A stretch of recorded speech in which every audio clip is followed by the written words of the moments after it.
Hello everyone, कैसे हो आप सब लोग। आशा करते हैं आप स्वस्थ होंगे, सुरक्षित होंगे। सबसे पहले तो आप सभी को आज मदर्स डे की हार्दिक शुभकामनाएं।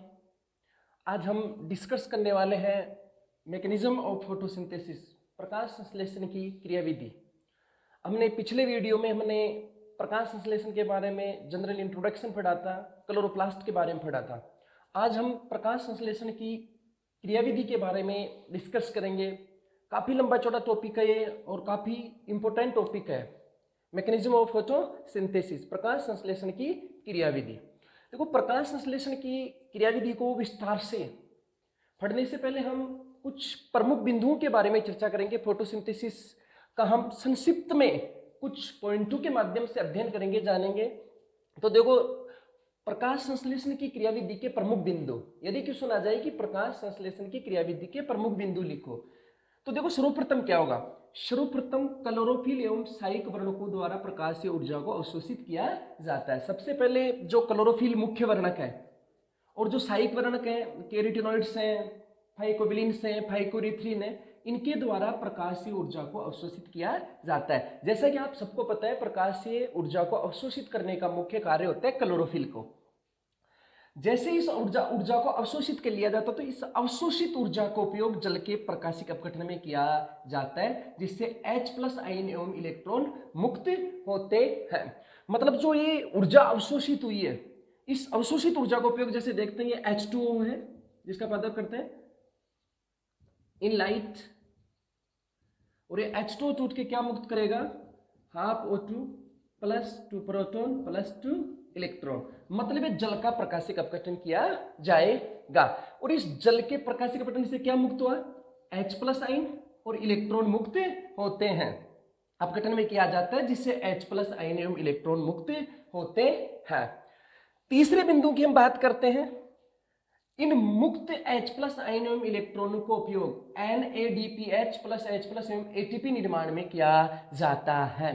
मतलब जो H+ आयन एवं इलेक्ट्रॉन मुक्त हुए हैं, इन इलेक्ट्रॉन एवं H+ आयनों के उपयोग के द्वारा स्वांगीकरण शक्ति का निर्माण किया जाता है। मतलब NADPH2 एवं ATP का निर्माण किया जाता है।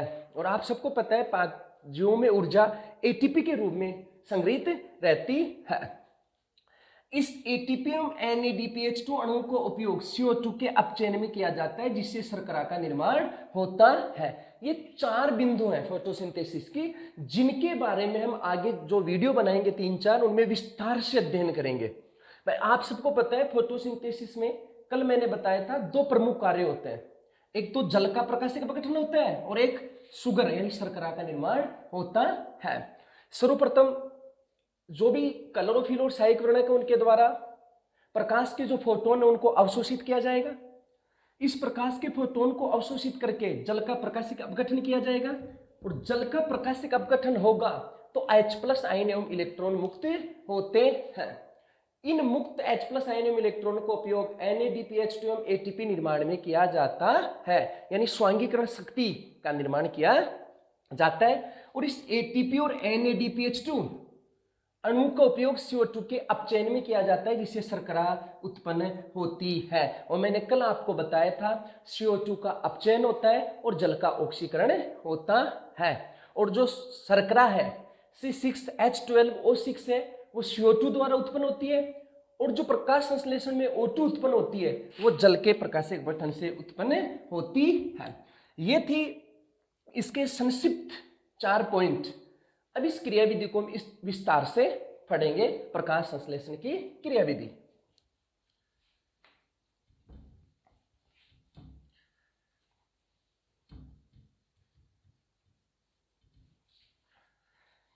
देखो, प्रकाश संश्लेषण की क्रियाविधि का अध्ययन 2 चरणों में किया जाता है। 2 स्टेप्स, 2 चरणों में किया जाता है। एक तो लाइट रिएक्शन और एक होती है डार्क रिएक्शन। एक होगी लाइट रिएक्शन, एक होगी डार्क रिएक्शन, यानी एक को बोलेंगे प्रकाशिक अभिक्रिया, और एक को बोलेंगे हम अप्रकाशिक अभिक्रिया। प्रकाश संश्लेषण की क्रियाविधि का अध्ययन दो चरणों में किया जाता है, एक तो लाइट रिएक्शन और एक डार्क रिएक्शन। पहले हम चर्चा करते हैं लाइट रिएक्शन के बारे में। किसके बारे में चर्चा करेंगे हम? लाइट रिएक्शन के बारे में चर्चा करते हैं। ये जो प्रकाशिक अभिक्रिया होती है, देखो नाम से पता चल रहा है, यह प्रकाश की उपस्थिति में हरित लवक के ग्रेना में संपन्न होती है। कल मैंने आपको बताया था हरित लवक की इंटरनल जो स्ट्रक्चर होती है उसके टू पार्ट्स होते हैं, एक तो स्ट्रोमा और एक ग्रेना। तो जो लाइट रिएक्शन है वो यह अभिक्रिया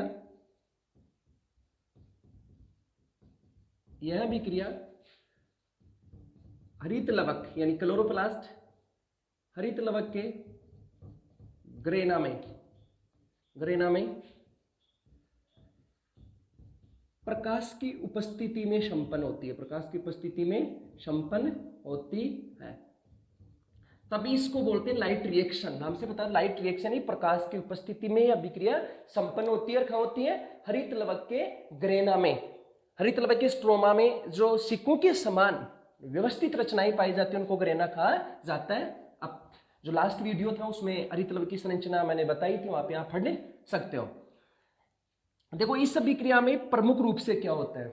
इस अभिक्रिया में प्रमुख रूप से जल का प्रकाशिक अपघटन होता है। इस अभिक्रिया में क्या होगा?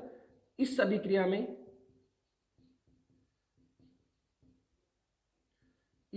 में जल का प्रकाशिक अपघटन होता है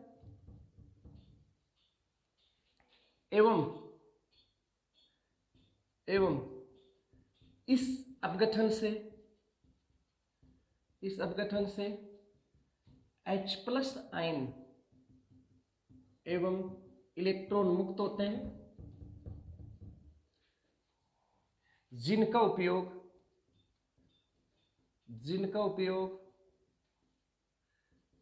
NADPH+ एवं ATP निर्माण में किया जाता है।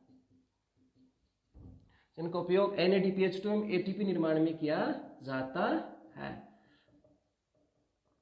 हम लिख सकते हैं कि जो ये प्रकाशिक अभिक्रिया है वो प्रकाश की उपस्थिति में हरित लवक के ग्रेना में संपन्न होती है, और इस अभिक्रिया में प्रमुख रूप से प्रकाशीय ऊर्जा को अवशोषित किया जाता है, जिससे जल का प्रकाशिक अपघटन होता है, और जल के प्रकाशिक अपघटन से H+ एवं इलेक्ट्रॉन मुक्त होते हैं, H+ आयन एवं इलेक्ट्रॉन मुक्त होते हैं, और इन मुक्त इलेक्ट्रॉन का उपयोग NADPH2 एवं ATP निर्माण में किया जाता है।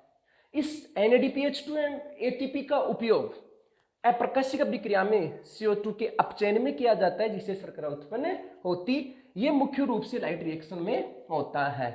अब हम विस्तार से जो प्रकाशिक अभिक्रिया हैं उनके बारे में चर्चा करेंगे। प्रकाशिक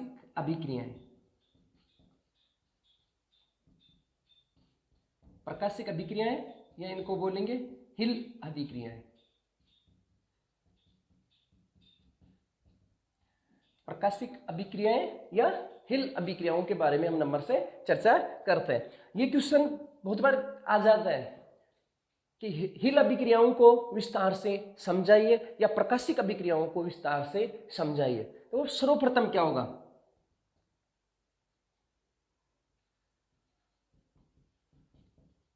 प्रकाशीय ऊर्जा का अवशोषण। प्रकाशीय ऊर्जा का अवशोषण। देखो सर्वप्रथम क्या होगा, जो क्लोरोफिल है वो प्रकाश के फोटॉन्स को अवशोषित करेगा। जैसे ये सामान्य क्लोरोफिल है, हम इधर देख सकते हैं, ये सामान्य क्लोरोफिल है। ये जो प्रकाश के फोटोन है, प्रकाश के फोटोन या प्रकाश के क्वांटम को अवशोषित करेगा, और ये क्या हो जाएगा? इसको हम लिख सकते हैं उत्तेजित क्लोरोफिल। उत्तेजित क्लोरोफिल मतलब सर्वप्रथम क्या होगा? प्रकाशीय ऊर्जा का अवशोषण होगा। क्लोरोफिल के द्वारा प्रकाश के जो फोटोन है जो प्रकाश के क्वांटम है उनको अवशोषित किया जाएगा और अवशोषित होकर ये इलेक्ट्रॉन मुक्त करने लग जाएगा। क्या मुक्त करने लग जाएगा? मतलब उत्तेजित अवस्था में आ जाएगा। उत्तेजित अवस्था में आने का मतलब है इलेक्ट्रॉन मुक्त करने लगे जाएगा। और जैसे इलेक्ट्रॉन मुक्त करेगा तो उसको हम बोलेंगे उत्तेजित क्लोरोफिल। नंबर 2 पे, नंबर 2 से देखिए, जल का प्रकाशिक अपघटन एवं O2 का निकास। देखो पहली हिलप क्रिया क्या थी? प्रकाशीय ऊर्जा का अवशोषण एवं क्लोरोफिल का उत्तेजन। नंबर 2 पे आएगा जल का प्रकाशिक अपघटन। जैसे ये क्लोरोफिल उत्तेजित होकर इलेक्ट्रॉन मुक्त करता है, इन मुक्त इलेक्ट्रॉनों को उपयोग जल के अपघटन में किया जाता है। यानी प्रकाश की उपस्थिति में जल टूटता है। जल क्या करेगा? टूटेगा। हम लिख सकते हैं H2O, H2O in light, in light. और टूट कर क्या मुक्त करेगा? Half O2 plus 2H plus ion plus 2 electron. यह क्या हुआ? जल का प्रकाशिक अपघटन। और जल के प्रकाशिक अपघटन में ध्यान रखना, क्लोरीन एवं मैग्नीज आयन की प्रमुख भूमिका होती है। क्वेश्चन बहुत बार आ जाता है कि जल के प्रकाशिक अपघटन में किन आयनों की प्रमुख भूमिका होती है? क्लोरीन एवं मैग्नीज आयनों की, Mn+2 आयन की महत्वपूर्ण भूमिका होती है। और जैसे ही जल का प्रकाशिक अपघटन होता है तो इस अभिक्रिया में ऑक्सीजन मुक्त होती है, H+ आयन मुक्त होते हैं और इलेक्ट्रॉन मुक्त होते हैं प्रमुख रूप से। जल के एक अणु के अपघटन से, हमने जल का एक अणु लिया है, हाफ O2 का निर्माण होता है, 2 प्रोटॉन बनते हैं और 2 इलेक्ट्रॉन बनते हैं। और जैसे आप सबको पता है CO2 के एक अणु के अपचयन में 2 NADPH2 की आवश्यकता होती है। इसलिए हाँ, यहां पर हम जल के कितने अणु लेंगे? 2। तो O2 का कितना? 1 O2 अणु बनेगा। प्रोटॉन कितने बनेंगे? 4। और इलेक्ट्रॉन भी कितने बनेंगे? 4। क्योंकि आगे हमें नेक्स्ट अभिक्रिया में हम देखेंगे कि CO2 के एक अणु के अपचयन में 2 NADPH2 चाहिए, इसलिए हमें 4H+ आयन चाहिए और 4 इलेक्ट्रॉन चाहिए। और इस अभिक्रिया में प्रमुख भूमिका किसकी होती है?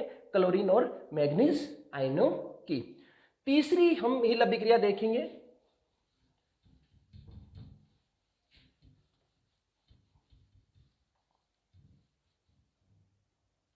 तीसरी नंबर 3, NADP का NADPH+H में अपचयन।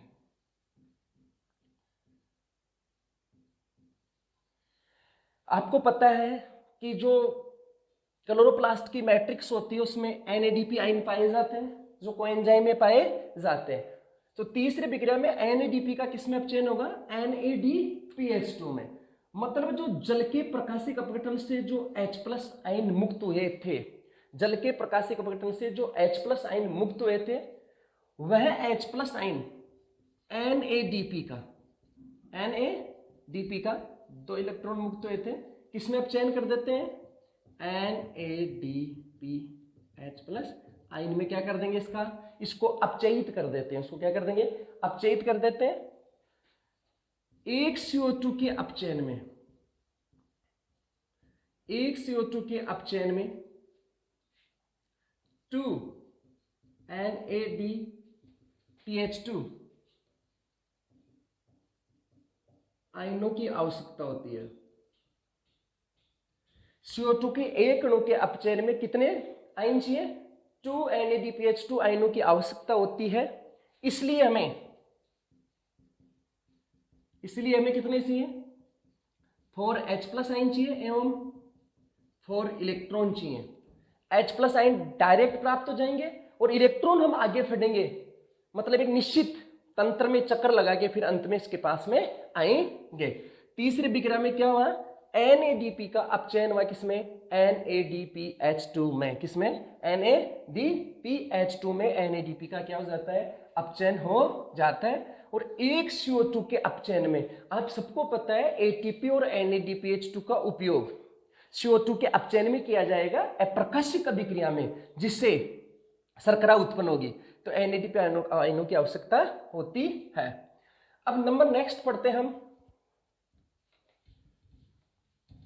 प्रकाशिक फास्फोरिलीकरण। क्या पढ़ेंगे?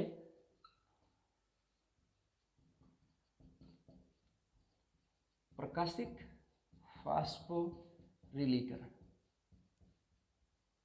प्रकाशिक फास्फोरिलीकरण या हम लिखेंगे ATP निर्माण।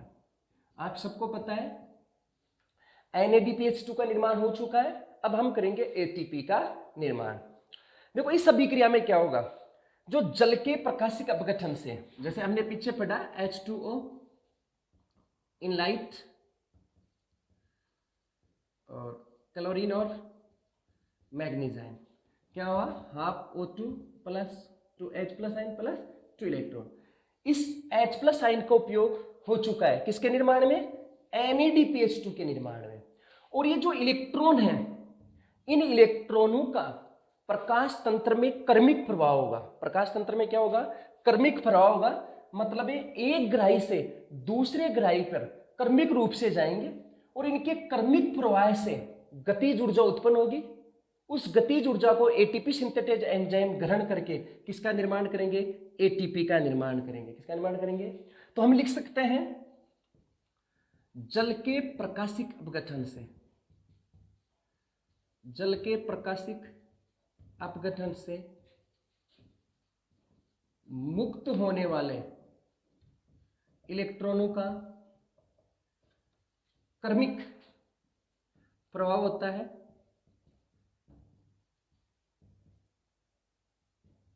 एवं इस कर्मिक प्रवाह से उत्पन्न ऊर्जा का उपयोग, उत्पन्न ऊर्जा का उपयोग ATP निर्माण में किया जाता है। ATP निर्माण में किया जाता है, जिसे प्रकाशिक फास्फोरिलीकरण कहा जाता है। मतलब जो जल के प्रकाशिक अपघटन से जो इलेक्ट्रॉन मुक्त हुए थे, इन इलेक्ट्रॉनों का प्रकाश तंत्र में कर्मिक प्रभाव होगा, जो हम आगे विस्तार से पढ़ेंगे। हम प्रकाशिक फास्फोरिलीकरण के बारे में आगे विस्तार से पढ़ेंगे, चक्रीय अचक्रीय।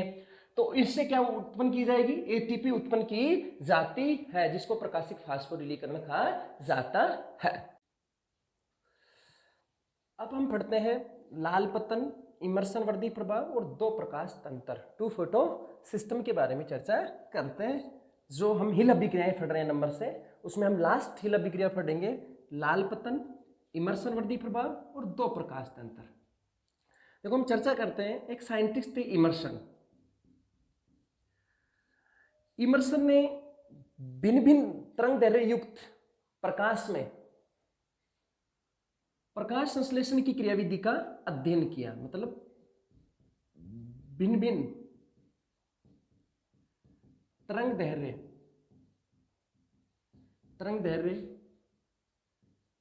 युक्त प्रकाश में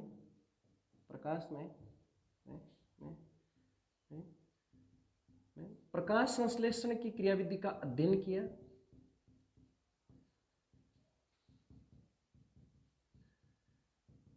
क्रियाविधि का अध्ययन किया,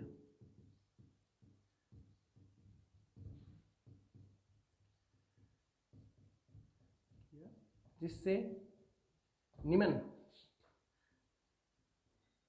प्रेक्षण प्राप्त हुए।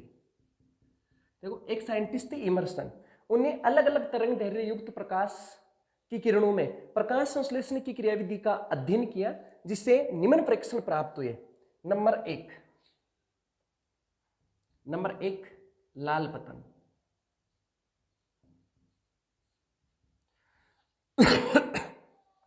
देखो इमर्सन ने क्या किया, पादप को उच्च तरंग दैर्घ्य युक्त उच्च तरंग दैर्घ्य युक्त मतलब इसकी तरंग दैर्घ्य 600 नैनोमीटर से क्या हो ज्यादा हो, तो उच्च तरंग दैर्घ्य युक्त एक वर्णी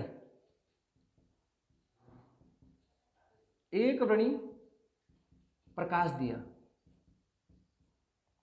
मतलब उन्होंने क्या किया, पादप को उच्च तरंग दैर्घ्य युक्त, मतलब उच्च तरंग दैर्घ्य युक्त मतलब जिसकी तरंग दैर्घ्य कितनी हो, 680 नैनोमीटर से क्या हो, ज्यादा हो, एक वर्णी प्रकाश दिया।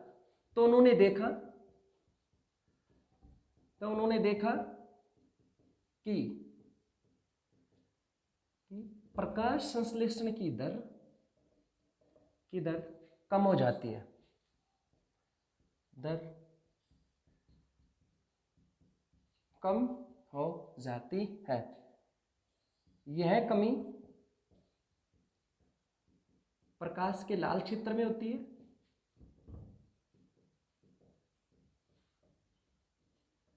ठीक है, अतः इसे लाल पतन कहते हैं। अतः इसे क्या कहेंगे, लाल पतन कहते हैं। लाल पतन का मतलब क्या हुआ, इमर्सन ने क्या किया, पादप को उच्च तरंग दैर्घ्य युक्त मतलब लाल प्रकाश दिया जिसकी तरंग दैर्घ्य कितनी हो, 680 नैनोमीटर से अधिक। जैसा आप सबको पता है उसको लाल प्रकाश कहा जाता है। दिया तो उन्होंने देखा कि प्रकाश संश्लेषण की दर क्या हो जाती है, कम हो जाती है। प्रकाश संश्लेषण की जो रेट थी वो क्या हो जाती है, कम हो जाती है। यह कमी प्रकाश के लाल क्षेत्र में होती है, अतः इसे लाल पतन कहा जाता है। नंबर 2, इमर्सन वर्दी प्रभाव। इमर्सन वर्दी प्रभाव, इसके बाद में इमर्सन ने क्या किया, पादप को, इन्होंने क्या किया, पादप को उच्च तरंग दैर्घ्य मतलब जिसकी तरंग दैर्घ्य कितनी हो, 600 नैनोमीटर से अधिक एवं निम्न तरंग दैर्घ्य, उच्च तरंग दैर्घ्य एवं निम्न तरंग दैर्घ्य मतलब जिसकी तरंग दैर्घ्य कितनी हो, 600 नैनोमीटर से कम का संयुक्त प्रकाश दिया, जब इन्होंने संयुक्त प्रकाश दिया मतलब दो द्विवर्णी प्रकाश दिया, ऊपर दिया था एकवर्णी प्रकाश, नीचे दिया क्या, द्विवर्णी प्रकाश दिया, तो देखा कि प्रकाश संश्लेषण की दर में वृद्धि हो जाती है, जिसे इमर्सन वर्दी प्रभाव कहते हैं। इमर्सन वर्दी प्रभाव कहते हैं।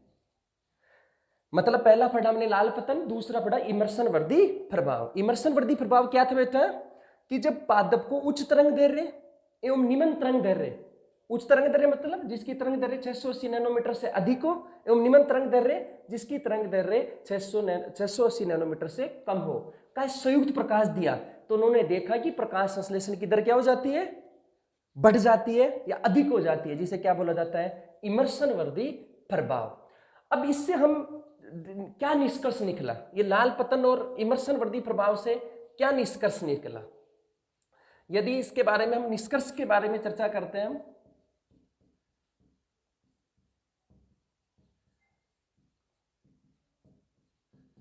दो प्रकाश तंत्र।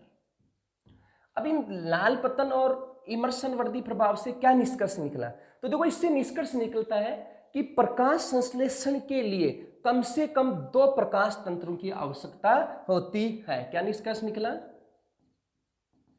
कि प्रकाश संश्लेषण के लिए कम से कम दो प्रकाश तंत्रों की आवश्यकता होती है।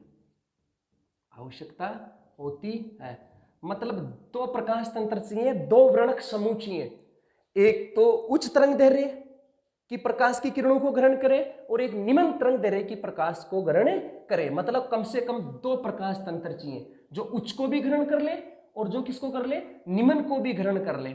तो हम पढ़ रहे थे लाल पतन, इमर्सन वर्दी प्रभाव और दो प्रकाश तंत्र। लाल पतन क्या था, कि जब पादप को उच्च तरंग दैर्घ्य युक्त एक वर्णी प्रकाश दिया जाता है, उच्च तरंग दैर्घ्य मतलब जिसकी तरंग दैर्घ्य 680 नैनोमीटर से अधिक हो, तो प्रकाश संश्लेषण की दर कम हो जाती है, और यह कमी प्रकाश के लाल क्षेत्र में होती है, अतः इसे लाल पतन कहा जाता है। इमर्शन वर्दी प्रभाव, यदि पादप को उच्च तरंग दैर्घ्य युक्त एवं निम्न तरंग दैर्घ्य युक्त संयुक्त प्रकाश दिया जाता है तो प्रकाश संश्लेषण की दर बढ़ जाती है, जिसे इमर्शन वर्दी प्रभाव कहते हैं। इन प्रेक्षणों को मद्देनजर रखते हुए क्या निष्कर्ष निकला कि प्रकाश संश्लेषण के लिए कम से कम 2 प्रकाश तंत्रों की आवश्यकता होती है, एक निम्न तरंग दैर्घ्य युक्त प्रकाश की किरणों को ग्रहण करें और एक किसको करें, उच्च तरंग दैर्घ्य युक्त प्रकाश की किरणों को ग्रहण करें। हम प्रकाश तंत्र के बारे में नेक्स्ट वीडियो में डिस्कस करेंगे कि प्रकाश तंत्र किसे कहते हैं, प्रकाश तंत्र कितने प्रकार का होता है और प्रकाश तंत्र की क्या क्रिया विधि होती है। आज के लिए इतना ही काफी है। लगातार आप इनके नोट्स मेंटेन करते रहिए और इनके